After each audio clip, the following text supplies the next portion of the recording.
सुनसान सड़क पर अंधेरी रात को एक आदमी धीरे धीरे अपने घर की तरफ जा रहा था।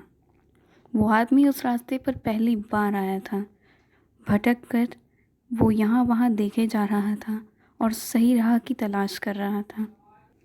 जगह जगह पड़े हुए हड्डियों के कंकाल और मकड़ी के जाले देखकर वो और भी ज़्यादा घबरा गया। वहाँ एक और चीज़ थी जो उसकी घबराहट को बढ़ा रही थी, और वो थी ये अजीब सी आवाज़।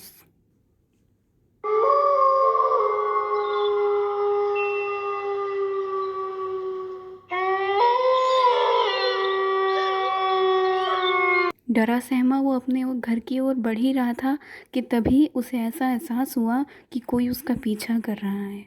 अब उसकी दिल की धड़कनें और उसकी चाल दोनों साथ में बढ़े।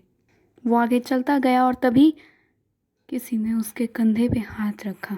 अपने आप को संभालते हुए जब वो किसी तरह पीछे मुड़कर देखता है तो देखता है कि एक आदमी जिसने अपना चेहरा पूरी तरह से ढका हुआ था, हाथ में एक चिट्ठी लिए खड़ा था। उसने कहा कि मैं आपके लिए आपके रिश्तेदार का एक ख़त लाया हूँ। जिसे देख के वो आदमी बहुत खुश हुआ। उसे लगा कि शायद उसे बदले में पैसे तो देने ही चाहिए। वो पैसे निकालने के लिए अभी अपनी जेब टटोल ही रहा था कि तभी उसने देखा कि आदमी वहाँ नहीं है। और अब दोबारा उसे एक परेशान करने वाली आवाज़ सुनाई दे रही थी।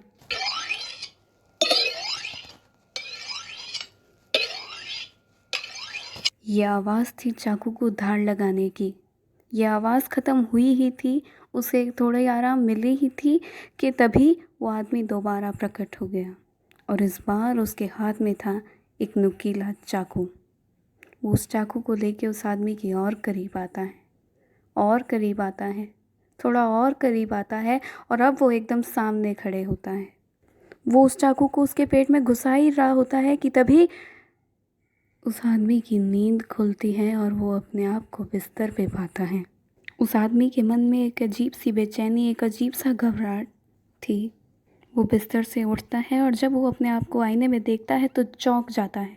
जो उसने देखा वो वाकई चौंका देने वाला था।